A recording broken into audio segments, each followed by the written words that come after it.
Here's Carlson from the Burkunders from France. His name is Alvarez.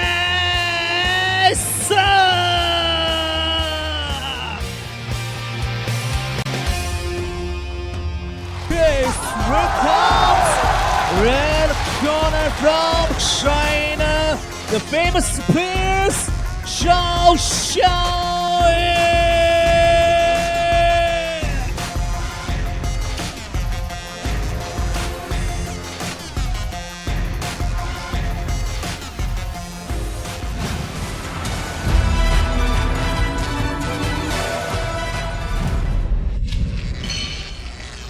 সবাইকে hello প্রিয় দর্শকগণ, Sichuan টিভির এমএই কিংবদন্তিতে আপনাকে স্বাগত। আমরা এখন এমেইশান জিমনেসিয়ামে রয়েছি। আমি টনি, আমি ডং জিয়াংতাও। এই প্রতিযোগিতাটি ৭০ কেজি বিভাগে রয়েছে। অবাধ লড়াইয়ের নিয়মের অধীনে সুপার যুদ্ধ। লাল দলের খেলোয়াড় ঝাও জিয়াওইউ, নীল দলের খেলোয়াড় ছিলেন ফ্রান্সের আন্দ্রেস। এখন দুই দলের মধ্যে এটাই প্রথম। ঝাও জিয়াওদু এই প্রতিযোগী এমএই কিংবদন্তির অঙ্গনে একটি ছিল। আমরা খেলোয়াড়দের সঙ্গে খুব পরিচিত। তদুপরি আমার তথ্য অনুসারে এমএই কিংবদন্তিতে ঝাও জিয়াওদুর রেকর্ড অপরাজিত। তার স্বাভাবিক লড়াইয়ের স্টাইলের উপর ভিত্তি করে ঝাও জিয়াওদুর বক্সিং স্টাইলটি বেশ অসাধারণ। তিনি বক্সিং ম্যাচও লড়েছিলেন। হ্যাঁ, সে খুব স্মার্ট খেলোয়াড়। ঝাও জিয়াওইউ সম্পর্কে প্রকৃতপক্ষে এমএই কিংবদন্তিতে এমন নিখুঁত জয়ের রেকর্ড বজায় রাখা সত্যিই সহজ নয়, কারণ আমরা জানি এই এমএই কিংবদন্তি দ্বারা আমন্ত্রিত বিদেশি অ্যাথলিটদের সম্পর্কে দুজনেই খুব উচ্চ দক্ষতার। হ্যাঁ, স্তরটি খুব বেশি। কিন্তু আমাদের নীল দলের খেলোয়াড় আন্দ্রেসের কি হবে? তথ্য দেখায় তিনি ৬টি এমএমএ ম্যাচ লড়েছেন, ৬টি ফ্রিস্টাইল ফাইটিং ম্যাচ, সবগুলোই সম্পূর্ণ বিজয়। তাই উভয় পক্ষকেই আজ এ বিষয়ে সিদ্ধান্ত নিতে হবে। জয় বা পরাজয়, অপরাজিত রেকর্ড ভেঙে যাবে।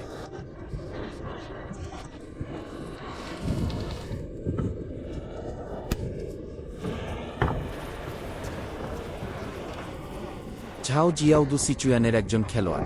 আজ হোম ম্যাচ ছিল আরেকটি খেলা। আমাদের বেশ হিংসে দেখাচ্ছে। ধাপে ধাপে চাপ বাড়ছে। হ্যাঁ, একটি চেঞ্জিং লাইন কিক সহ একটি হাই সুইপ। হ্যাঁ, তবে শক্তির কিছুটা অভাব রয়েছে। হ্যাঁ, কারণ উভয় দলই প্রথম ম্যাচ শুরু করেছিল। এটি তদন্তের অবস্থা হতে পারে। সুতরাং আসুন দেখে নেওয়া যাক উভয় পক্ষই একে অপরের পদক্ষেপে কিভাবে প্রতিক্রিয়া জানা। তাদের কেউই তাদের সর্বস্ব দেয়নি। হ্যাঁ, এখনো এতটা দৃঢ় নয়। হ্যাঁ,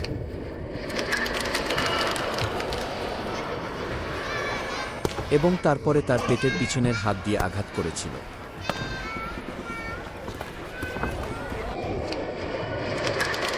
যদিও আমরা প্রতিবারই ঝাও জিয়াওদুর আক্রমণ দেখি, তিনি তার সমস্ত শক্তি ব্যবহার করেননি।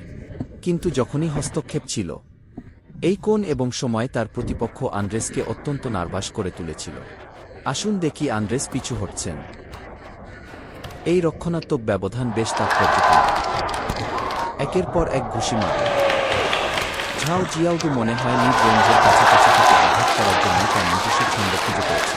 হ্যাঁ, এবং আসুন আক্রমণের সময় ঝাও জিয়াওদুর বক্সিং কৌশলগুলি দেখুন, উভয় দৃষ্টিকোণ থেকে এবং ধর্মঘটের প্রকৃত প্রভাব থেকে। বেশ প্রচুর।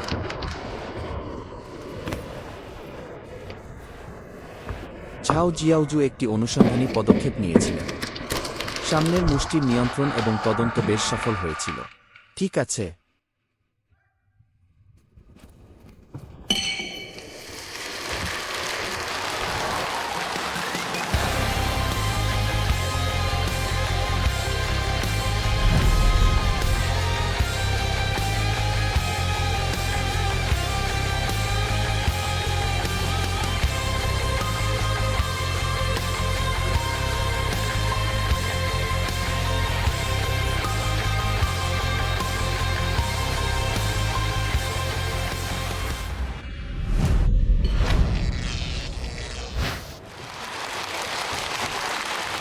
এবার দ্বিতীয় রাউন্ডে নামছে দুই দল।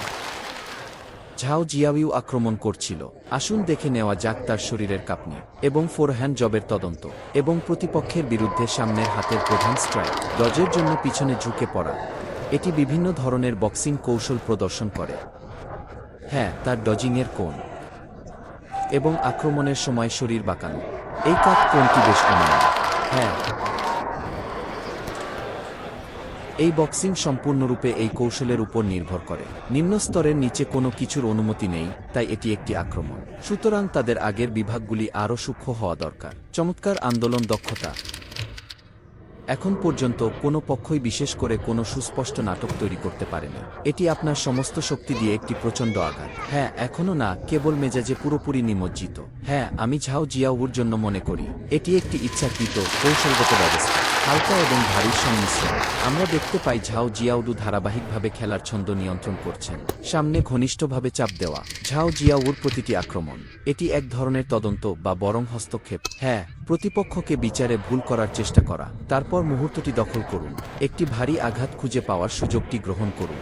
আর আন্দ্রেস, তুলনামূলকভাবে বলতে গেলে তিনি তো কিছুটা রক্ষণশীলভাবে খেলেছিলেন, তাই তিনি সব বাইরে যাওয়ার সাহস পাননি। কারণ যখনই আপনি আপনার পূর্ণ শক্তি প্রয়োগ করেন, আপনার সামগ্রিক ভঙ্গি এবং মাধ্যাকর্ষণ কেন্দ্র সামঞ্জস্য করুন। হ্যাঁ, এটি একটি বড় দুর্বলতা প্রকাশ করবে। তো চলুন এবার আন্দ্রেসের দিকে তাকানো যাক। তারা এমন ভয়াবহ পাল্টা আক্রমণ বা তাড়াহুড়ো করে আক্রমণ করার সাহস পায়নি। হ্যাঁ, ঝাও জিয়াওর আক্রমণ করার ইচ্ছা খুব প্রবল ছিল, আর আক্রমণের মাঝখানে তিনি আরও ঘুষি এবং লাথি দিয়ে আক্রমণ করবেন।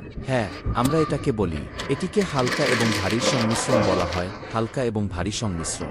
এই ক্ষেত্রে আপনি আপনার প্রতিপক্ষকে যেতে দিতে পারেন। আপনি বলতে পারবেন না যে কোনো ঘুষি ভারী, কোনো পাঞ্চটি হালকা ছিল। নিজেকে সবসময় উত্তেজনাপূর্ণ অবস্থায় রাখুন। হ্যাঁ, এটি আপনার প্রচুর শারীরিক শক্তি গ্রাস করবে। খুব বড়। ঠিক আছে, দ্বিতীয় পদক্ষেপটি একটি পেটের আঘাত। এখন পর্যন্ত সবাইকে সতর্ক থাকতে হবে। এই বায়ুবাহিত হাঁটুর আঘাতটি বেশ আকস্মিক ছিল। হ্যাঁ, তবে এই হাঁটুটি যথেষ্ট উঁচু নাও হতে পারে। অন্য কথায়, তিনি ঝাও জিয়াওর কোনো ক্ষতি করেন। হ্যাঁ, এবং পেটে আঘাত করেছিল। ঝাও জিয়াওইউ বেশ চালাক ছিলেন। দ্বিতীয় গেমের প্রথমার্ধে ও প্রথমার্ধে তিনি সবসময় বক্সিং কৌশল এবং বক্সিং থেকে কিছু কৌশল ব্যবহার করেছেন।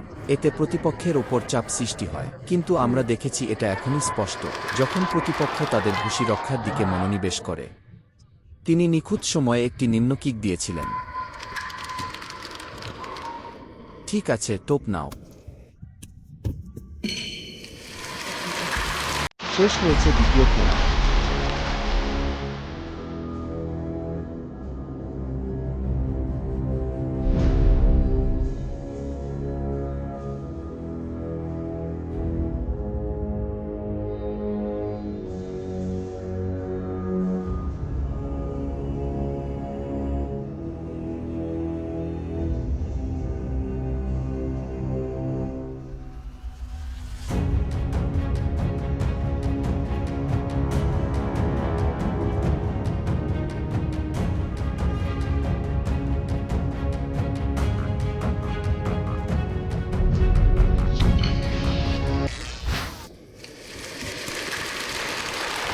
তৃতীয় রাউন্ডে আক্রমণ করতে আগ্রহী ছিল উভয় দলই। ঘণ্টা বাজানোর সাথে সাথেই তারা লড়াই শুরু করে। আমি মনে করি প্রথম এবং দ্বিতীয় রাউন্ডে হালকা এবং ভারীর সংমিশ্রণের মাধ্যমে এই ধরনের তদন্ত ভালো, অথবা বরং এই ধরনের খাওয়া একটি ভাল জিনিস।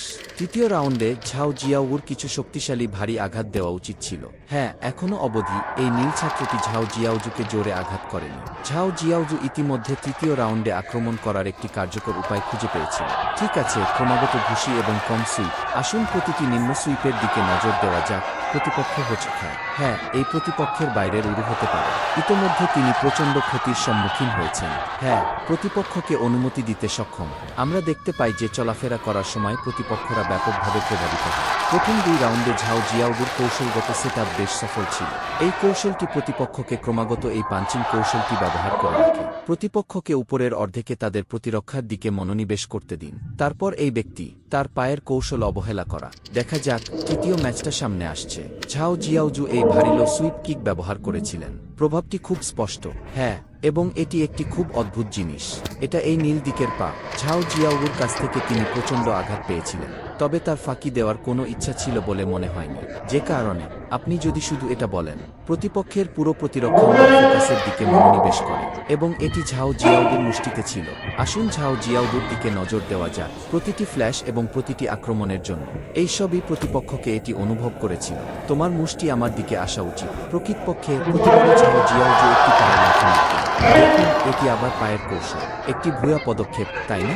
ঝাও জিয়াওগুর সবেমাত্র ব্যবহৃত কৌশলটি চালিয়ে যাওয়া উচিত। যখন প্রতিপক্ষের পা প্রভাবিত হয়, এটি তার ক্ষতি বাড়িয়ে তোলে। খুব স্মার্ট খেলোয়াড়। ধাপটি সংশোধন করুন।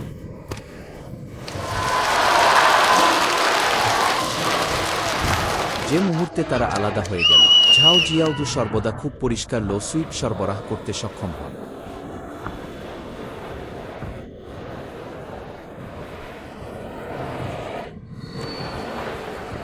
সুন্দর, এটি একটি ভারী ঘুষি। আমার মনে হয় এই মুহূর্তে ঝাও জিয়াওজু, অন্যথায় কেবল আপনার প্রতিপক্ষকে আক্রমণ করতে থাকুন। এরই মধ্যে এই ক্রমাগত ক্ষতির কারণে পা ভেসে গেছে।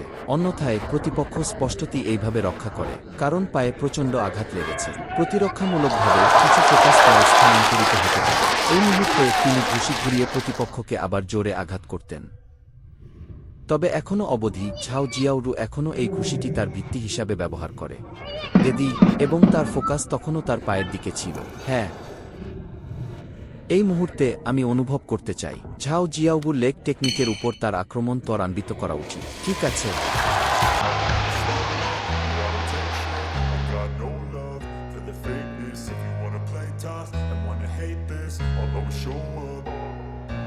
I don't ever slow up, no I don't take shit. I got no love for the fakeness. If you wanna play tough and wanna hate this, I'll always show up and make a statement. I don't ever slow up, no I don't take shit. I got no love for the fakeness. If you wanna play tough and wanna hate this, I'll always show up and make a statement. Everything I do so instinctive and so passionate. Every word I move so এরপর descriptive like an আমি যেটি adjective. I ঘোষণা got a করব, এই vendetta ম্যাচের against চূড়ান্ত people who ফলাফল। patented এখন being মহিলা ও negative when মহিলারা, you should be আমি getting আপনাকে after চূড়ান্ত it. ফলাফল দেব।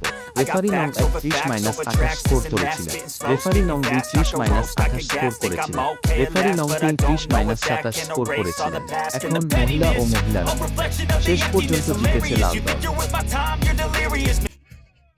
অভিনন্দন চীনের তরুণ খেলোয়াড়রা। ঝাও জিয়াওইউ।